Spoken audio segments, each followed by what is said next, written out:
obviously going to speak to the Oracle. Seems like a good kid. Glad we could give him a hand. Maybe one that Julian didn't. He's gonna have a hard time getting out of here, but at least we gave him a fighting chance. So, the kid said the expedition team went deeper, looking for the Oracle. I imagine the Oracle has something to do with that creepy statue we saw before. Maybe we should take a look. Indeed. Indeed we shall. A history of the Living Lands. 1. Origin. The Living Lands do not exist. Well, that's the end of the game then, I guess. But certainly there is an island, certainly there are valleys. There are rivers, lakes and mountains. There are trees and fungi in abundance. Is it fungi or fungi? I always forget. I think it's both, maybe? Can you say both? Taken together, do these not constitute the Living Lands? I will concede that they constitute the description of a continent, that this continent lies north of the equator, and that this continent is equidistant from Adir and Rauatai. I will concede that this continent is real so long as you and I walk upon it. We call this island the Living Lands, but the Living Lands is merely a descriptor of its attributes. A list of attributes does not alone make up a place. I believe that for a place to become real, it must have a name. For a name to be real, it must have a history. History confers meaning, and meaning is given to a name by its namer. But the Living Lands cannot be this island's name because I have travelled its breadth, climbed its peaks, and delved its countless depths, and I have discovered that the Living Lands has no namer at all. Unless the words we use to describe this continent, the Living Lands, were given to us by the godless. Unless these words have a meaning only they could comprehend. Unless these words have a history only they could know. And the, what? The haecity? I have no idea what that means. The thisness of this place was lost with them.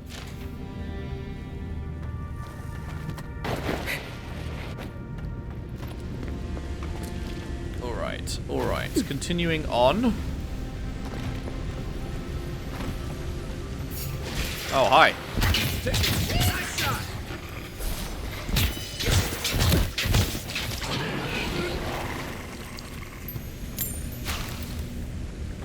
That's one for us.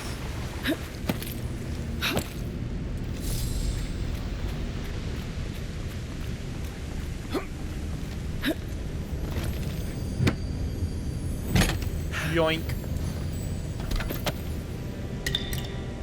Very nice. What do we got here? Inquisitor's request. Captain Jada. The relic you seek is but one of the many thorns in the rotten heart of this land. Claim it for a deer, and should its efficacy be confirmed, you will be appropriately rewarded. Inquisitor Lurdwin. Didn't realize the head of the Steel Garrote was into antiques. Apparently. Alright, well, the Oracle is apparently just steps away. I see. Hello. Something. Be ready for anything. Are you, in fact, 500 years old? My sister. Can it be? Come, stand in the light. Let me look at you. Hello. It has been too long. Oh, not the low frame rate again. What is going on? But you...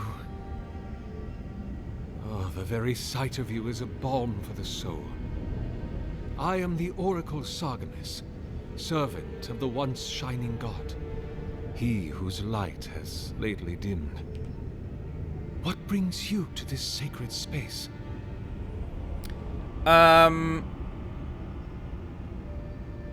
You named yourself after one of the early figures in Eothasian scripture. Then Sargemus spoke, and his voice swept forth with the heat and force of the bright day's sun. Weep not, for the child of light has forgiveness even for you, if you will embrace him. I am that same Sargemus.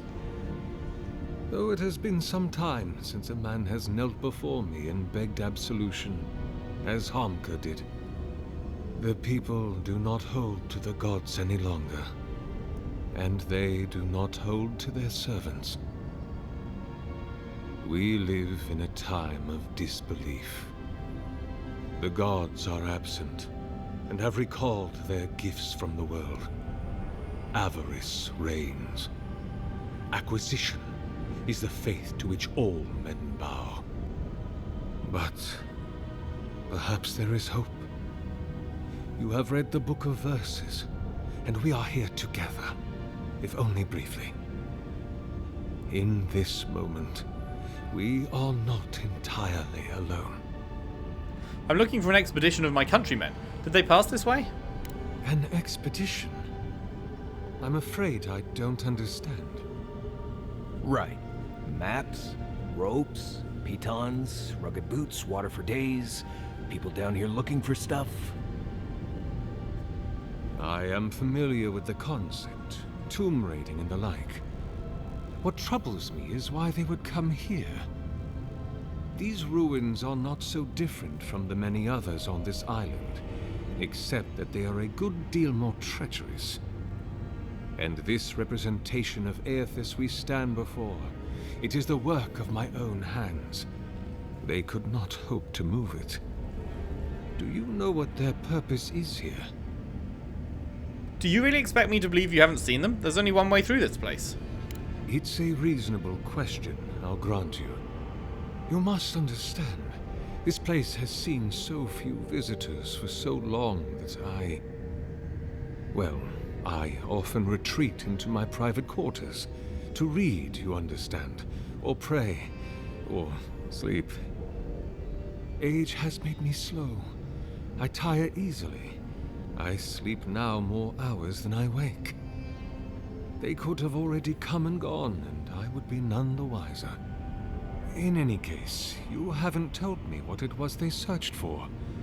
Or do you not know? They were searching for a relic you're rumored to keep here. Ah, the splinter of Eothas.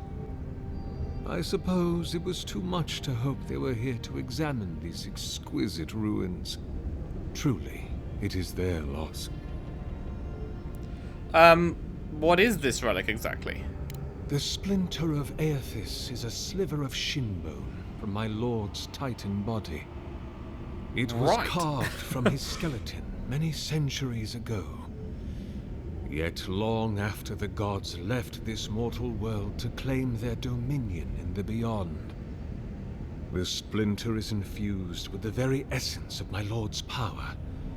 To illuminate without fire, to heal without injury, and to speak without voice. Why do you keep the relic? I might find them there. It rests in a shrine deep within this temple complex, beyond the reach of looters, visitors, or indeed, myself. The path to the relic has fallen to ruin. Some sections are flooded, and others are infested with all manner of creatures. Nah, I'd win. Although, perhaps you might assist me with that. Right. Here it comes. You see, this construction beside us is no mere statue, but a reliquary I have built to house the splinter of Eothas in its appropriate grandeur. Oh, right. It is nearly complete, and ready for the splinter to be interred. But I can no longer reach the relic on my own. Return it to me, and who knows, perhaps you will meet your expedition along the way. I'll be back before you can say 10 praise Eothases. I am most grateful. Oh, and please refrain from touching my statue or devices. May light illuminate. What if I your really want to, path, though? sister. What if I would really like to touch the statue and devices? Out of curiosity. Looks like death down there. Love a good bit of death. I mean, I can clearly, like, power that. Oh, fuck, no, travel to Dawnshore. No, what? Whoa, whoa, whoa, whoa, whoa. I didn't mean to click this. Where does this even take me out? I thought it was a lift up to the higher level. Wait, where does this take me out?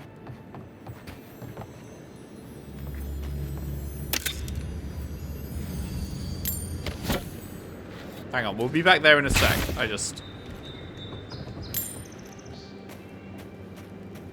I'm not sure where we are. Sent Wadewen, farmer become god. With the mention of the name Waidwen, most folk think of only one word, Godhammer. While this event echoes through the ages and is still felt years after the destruction of Evon Dua Bridge, Waidwen's humble beginnings belie the powerful force he would grow into. This is... yeah, we've read about this before, right? It's not the same thing, but we read about Waidwen and his, like, journey and everything and how they blew him up at the end.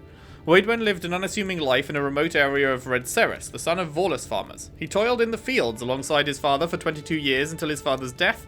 The farm then fell to him to run. He considered selling, but had no other skills upon which to draw, so he set on the path of Vorlus farmer as well. Nothing of note was recorded in Waidwen's life until 4 years after his father's death. One day, while working the fields, Waidwen's life was irrevocably changed. In his words, night was falling, the fingers of dusk already gripping the sky. The sun had dipped behind the world's edge, and stars were peeking from beyond the shroud. The day was still, and darkness had blanketed the field. I placed my last harvest of the day into the collection pile, when from behind me arose a brilliant light.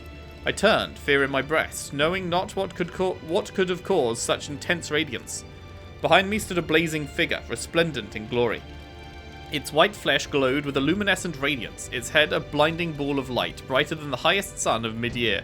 I averted my gaze, afraid I would be struck down for daring to gaze upon such a creature.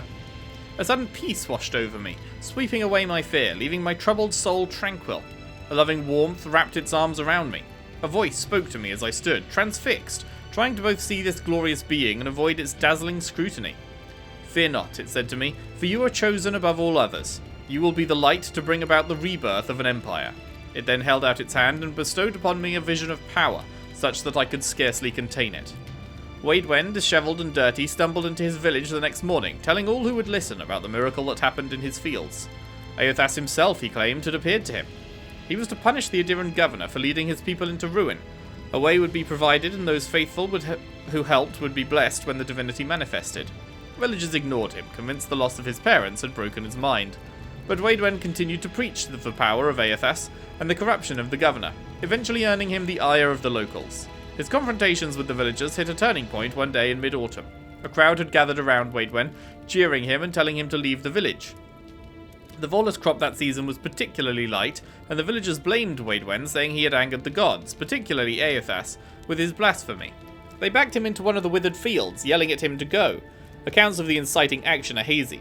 Some say a stone was thrown, others say he was pushed. Others still say he simply tripped over a dry root sticking from the ground. Regardless of the cause, Waidwen landed face down on the ground, the villagers standing over him, laughing. Enough! A voice, not Waidwen's, boomed across the field. Waidwen looked up at the crowd, his eyes glowing with a blinding white light. He stood, but did not stand. One moment he was on the ground, the next he was standing before the crowd, who cowered before him. You dare deny me? The voice spoke through Waidwen's mouth. You dare refuse my servant. Waidwen's arms raised, beginning to luminesce. You dare require proof? His arms went out to his sides. Never ask again, lest you be burned in the light of the new dawn. There was a flash of light from Waidwen's eyes and hands, and the entire field sprang to life. The once dried and brittle plants became full, lush, and verdant. The crowd was silent. From somewhere in the back came a call of praise Eothas, and then they all fell to their knees in front of Waidwen, farmer turned god. That is very interesting, because yeah, we'd heard like the end of his story before, but we never heard the origin of his story, so now we've heard that side too. That's very cool. A very good farmer. The spine of this book bears a stamp designating it as part of the restricted collection of the Halls Obscured. Saint Waidwen pursed his lips and stared down the glowing, glowering visage which peered at him between stalks of Vorlus. He gripped the wooden shaft of his scythe, slick with sweat from his palms, the hands of a working man, which he was. Then you're Eothas, then, he said. That I am, said the god. Then you know what I want, said the farmer, who was Waidwen. That I do. Waidwen unknotted the taut cord which restrained his ponytail and let the flowing, flowering locks cascade around his shoulders and rest over the shelf of his bosom. He winked and cleared his throat before winking again. I've got a candle hasn't been lit properly. Eothas moved closer and... The passage cuts off abruptly with a series of jagged notes pressed deeply into the parchment. Eora is not ready for this. They were writing fucking Waidwen and Eothas fanfic? Incomplete lecture. How do I live if there is no consolation? When he left the world, I was emptied of divinity. I am a slave now to desire for it. I am unmoored from space and time. I am a body persisting until it is gone. Nothing. Is that what he wanted me to become? It is the fucking cave. It's the motherfucking cave that I said there was definitely a way out of. Yep. Perfect. Okay. Good. Good, good, good. Glad we've cleared that up. Alright. Let's head back down then. Yoink. Because I did not, in fact, intend to even come up in the first place, but... glad we have at least cleared up that one mystery. So...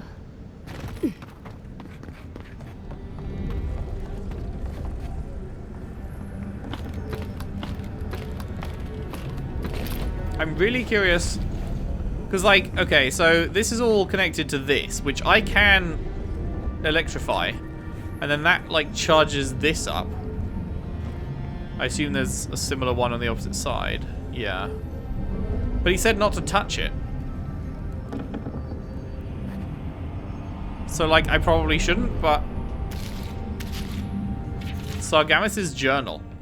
He is gone, but he is still with me. What form should a reliquary take that is fit to hold the splinter?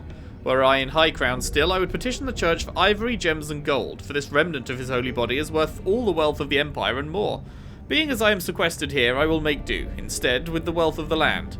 Granite from the tallest peaks, clay from the fertile riverbeds, and trunks from the most aged trees. I must work without ceasing until it is done. The memory of my lord cannot endure delay. He is beginning to take shape.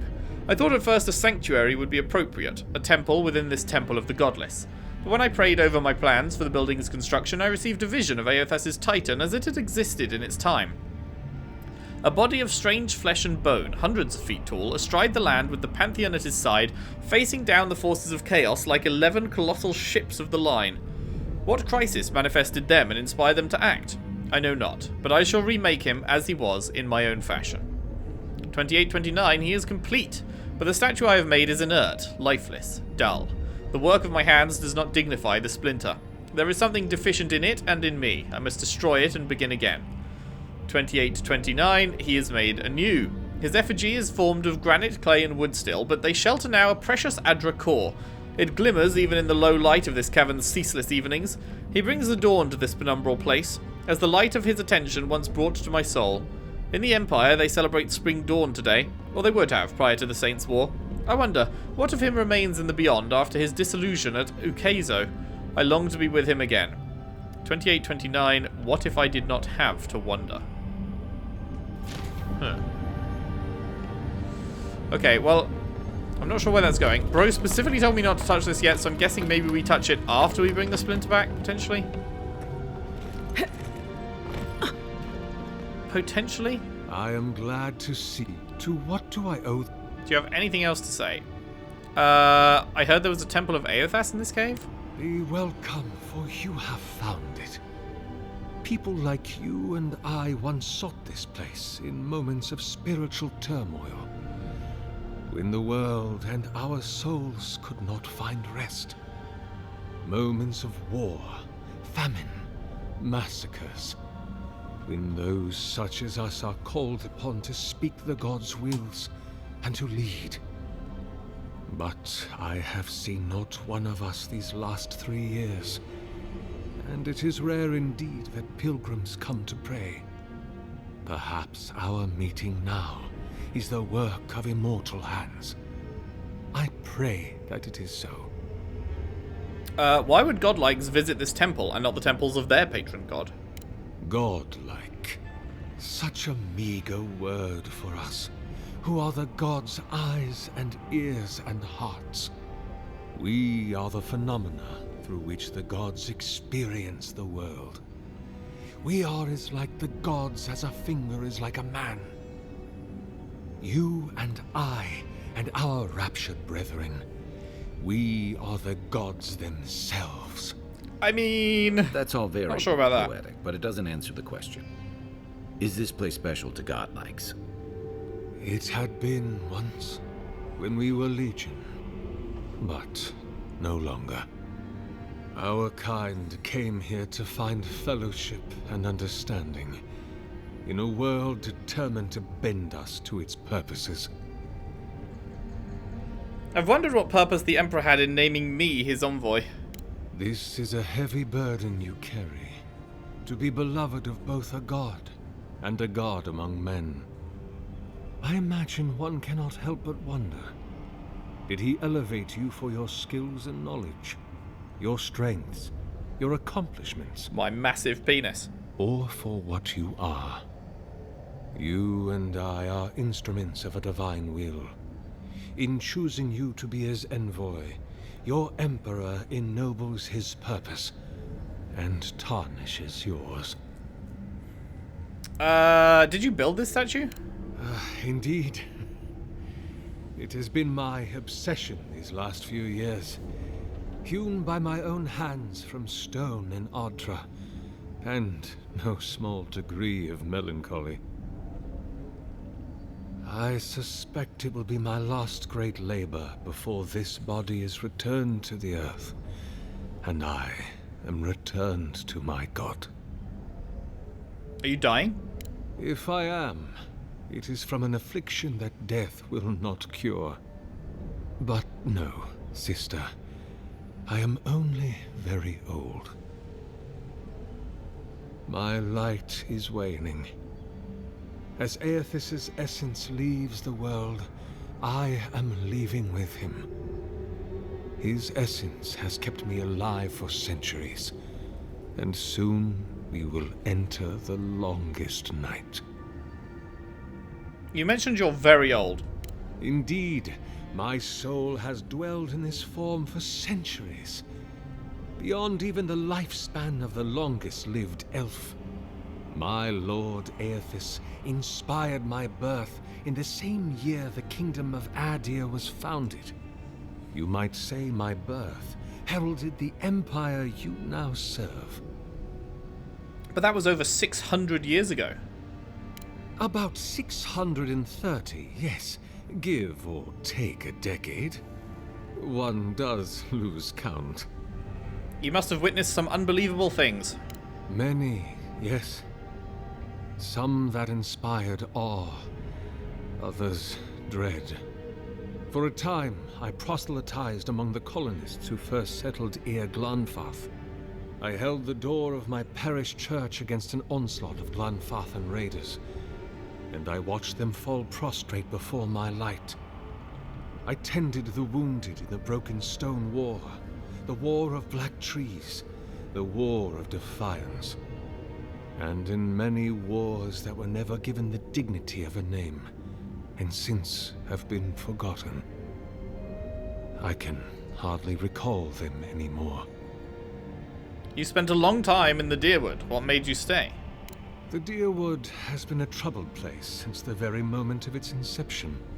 Conflicts erupted as regularly as spring flowers, to bloom and die as swiftly.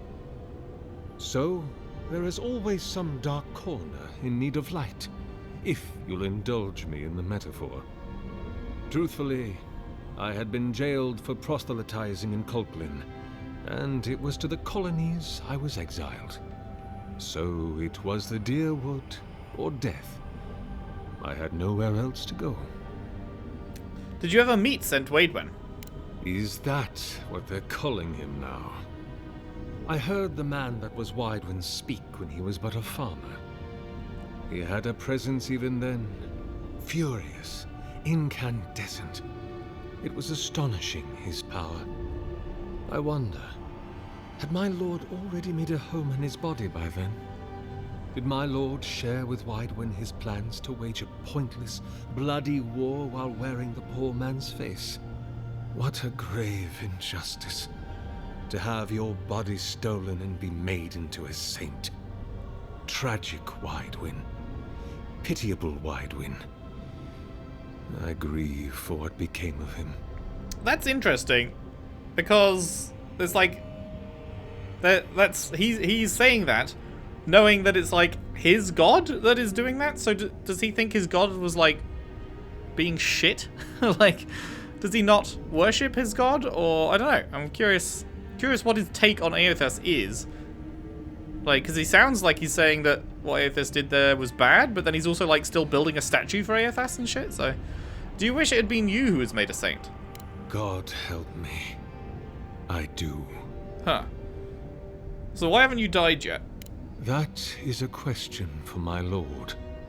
I have asked him many times, but even when he spoke to me, he would not say. I suspect it is his essence that has kept me alive, and now that he has abandoned this world, well, I soon expect to die. Eothas talked to you? In prayer, in dreams, as I ate and loved and labored, his voice was a constant murmuring in my ear. But when I spoke to him, he never did reply. So, do not mistake his talking for a conversation. He only wanted to be heard. Are you afraid to die? Not anymore. Why would you tell me all this? Because you are my sister. And I want someone to know. You're really a godlike. I am as you are, though I do not care for the word. Eothas the Dawn-Treader is my lord and patron. If you will forgive me saying so, I am surprised to meet you here. Even before the vanishing of our kind, it had been some years since a child of Galawain came to speak with me. What was Galawain again? The god of the hunt? A child of Galawain. Wait, is he saying Galawain is our god? Like, are we a godlike to Galawain? Is that what he's saying? I don't think that's true, is it? Because we don't know who our god is, and if it was as simple as just like one of the known ones, then we presumably would know, so I don't think it's that. And I have never seen a member of the Lord of the Hunt's coterie whose visage resembles yours. Okay, I see. He thinks that's who we're from, but that's not the case. That's because I'm not a godlike of God. Why does he think that we are? Ah, of course. What made him assume that? I should not have assumed. I have had the great privilege to speak with thousands of our kind during my long life. And you do not resemble a single one of them. But if not Galawain, I cannot imagine who else among the Pantheon might have blessed you. Could it be Eothas? I'm afraid not. I do not feel the sympathetic resonance in our chimes. Okay, truthfully, I don't know which god is my patron. My relationship with my lord has oftentimes been the one succor through difficult seasons of my life. I hope that when you find your patron, it is the same for you. May I ask, as a god's child, did your earthly parents love you? Ooh, they revered me. They cared for me in their way, kept their distance, they were ashamed of me, worried for me I was a burden. Why? Let's ask why. As I near the end of my life, my attention turns to my earliest days, to my family, my lord, and to love. I wonder if my parents could have loved me better if I had been less like myself and more like them. I wonder if I could have loved them more if I had not so dearly loved my lord. I wonder if that hurt them. I wonder why our holy parents made us as we are. Do we have any freedom in the face of our gods? Did they make us to love them? And if we do so love our gods, why do we not simply kill our bodies to be closer to them? Can we ever be close enough to what we love in them to satisfy our longing? Can we ever get far enough from what we loathe in them to satisfy our disgust? My lord will break my heart so long as I love him. And I will always love him. But I am selfish. I do not want to die heartbroken. Okay. That was a whole lot. of a response for a simple why.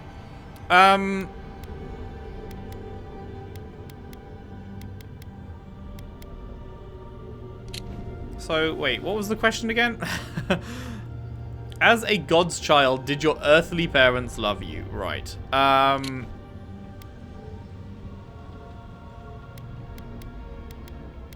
What should we go with? What should we go with? I don't know. How do we... For role-playing purposes, I doubt this actually has any effect on anything apart from his reply, but for role-playing purposes, how do we feel like our character was treated as a child? The way we've grown up to end up as a court augur and like deal in secrets and knowledge and stuff. Is that... Do you think that would be a worried for me ceaselessly angle and we felt like a burden so we had to prove ourselves, but we were trying to find ways to prove ourselves and that route that we took was like knowledge and learning things? Let's go with that. This world is cruel to us. And tragic how that cruelty often begins at home. Why did the gods vanish godlikes from the world? There are many theories, which the holy and learned of Eora have only just begun to argue. But you did not ask me for theories. Frankly, I do not know for certain. However, I believe the gods are preparing for war. Oh? A war against each other? A war of all against all. A struggle between destiny and design. Who yokes the soul of the world? Whose machinations turn the wheel? Who acts and whom is acted upon? That is the ultimate power, sister. The only power there is. To decide the fate of another, and to make it so. For so long as we have lived, it is the gods who have decided for us. But change is possible, if we are brave enough to want it. And Kith have lately grown very brave indeed. That is very interesting. Is that potentially set up for a future, like, Pillars of Eternity or spin-off or something? Like, bro thinks the gods are going to war. Like, I assume that's not going to happen in this game, so I wonder if that is set up for a future game, or if that's just his own speculation that is not actually anything that is true. It's not going to come to pass, or what. I've been hearing a voice in my head since I arrived on this island. Could it be my god?